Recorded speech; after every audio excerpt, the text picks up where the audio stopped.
I wanted to make a video looking at deportation, specifically because we know that from the first part of 2025 onwards, there's gonna be some changes happening.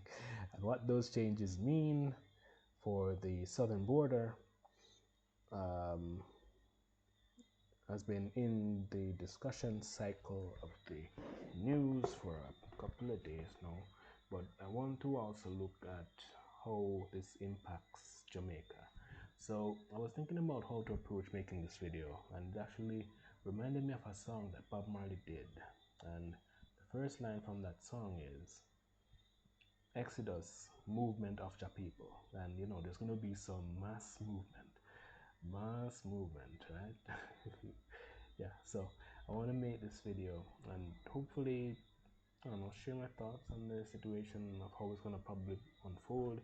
And yeah, if there needs to be a part two, we'll get to that when we cross that bridge. All right, so I want to make this on Jamaica's side because, as I said, it's not only going to impact the border, the southern border for the US.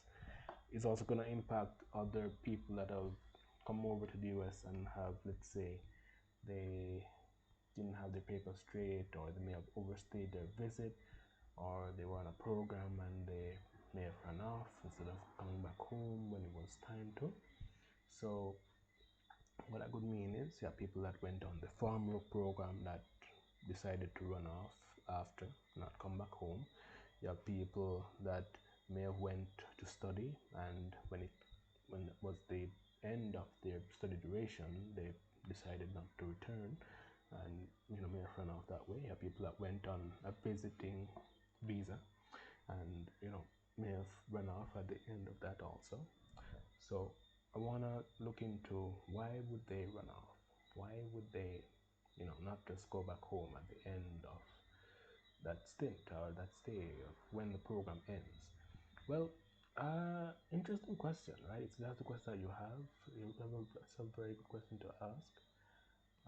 I wanted to make this video because, I want to kind of shed some light in that direction if I can. All right, so in Jamaica, right? It's not that jobs don't exist, because if you look at just this one, this, if we just look at this one screen here that I'm showing, this one tab, you see a lot of job related stuff showing up here. But there's an issue in Jamaica. It's not that jobs don't exist.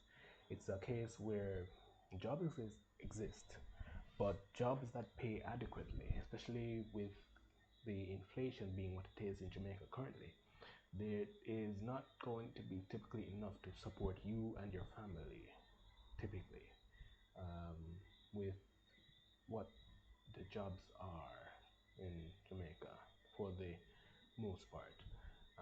So you see these lines. It's not only Jamaica, but other Caribbean territories also have the same issues. They do have jobs available, but as it relates to being able to support themselves and their families adequately, which is what I'd probably expect is the same thing on the border side also.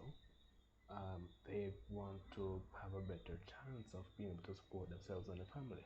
So it could be people that have left university, maybe NCU or UTech or one of the other several universities.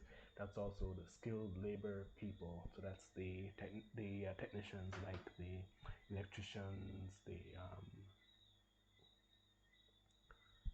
electricians. That's the tilers. That's the builders. That's the carpenters. That's um, the people that do metal work. All of those people are leaving because the opportunities that exist in Jamaica, opportunities are here in some cases, but even those opportunities are not adequate to support themselves and their families.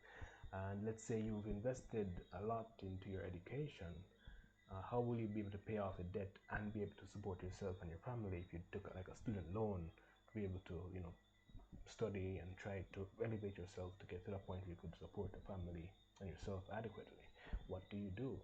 So in those cases, some will take the risk of going on a farm work program, or they go on some other program where they can visit for a while and they'll take a chance and run off, and that can lead to problems on the US side, but also on Jamaican side leads to what's called brain drain, which is the departure of educated or professional people from one country, economic sector or field for another, usually for better pay or living conditions. So yeah, so these are people that you know want better for themselves and their families. I know that you may have some people mixed in that are bad actors, like criminals and stuff. That but that's gonna be mixed in. Those have to be like sorted out. But the majority are people that want to have a better standard of life, and for the ones that haven't gotten their immigration status sorted out by the time that Trump comes into office, even if the case that they may have gotten their status sorted out, he may decide that the rules around how you entered the country could determine if your immigration status can stand, because that can also be a different way, right? But um, as I said, it will be interesting to see how it all plays out on the side of, let's say, how the minimum wage looks in Jamaica, to kind of give you like even a better perspective. So it was a raise recently to $15,000 an hour. Sorry, per 40-hour work week, which is $94.49 US. All right. So even with that, it's still not enough to be able to support yourself and your family. Let's say you have young kids, like you're gonna need like baby pampers or diapers. You're gonna need formula. You're gonna need if you have a sick older relative, you're gonna need to be able to take care of them also.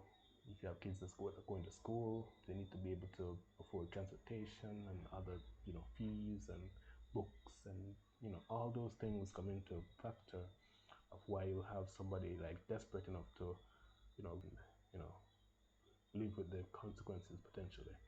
But I may just be rambling here, I don't know. But how I think it's gonna play out, uh,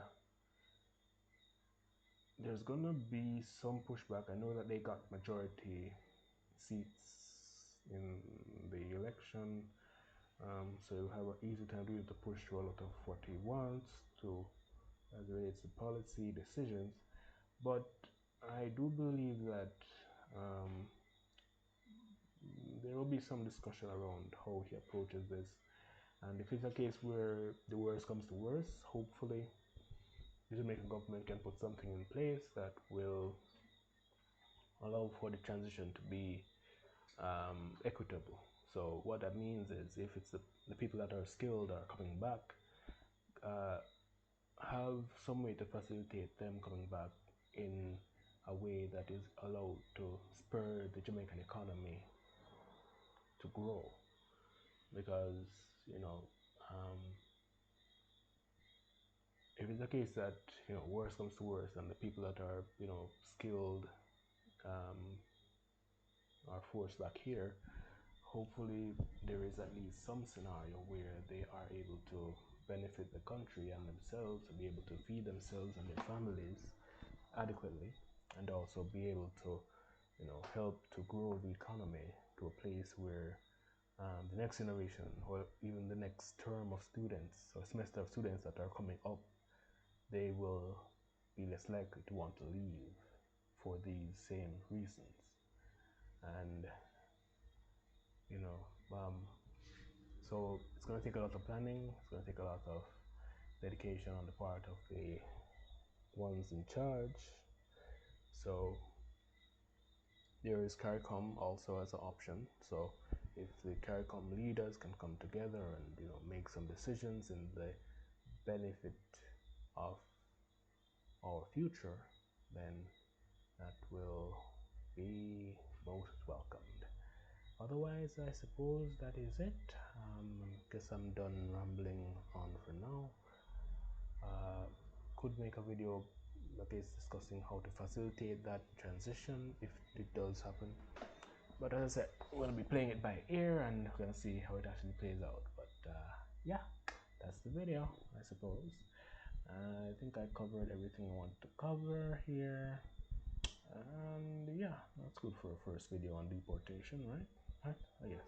Alright.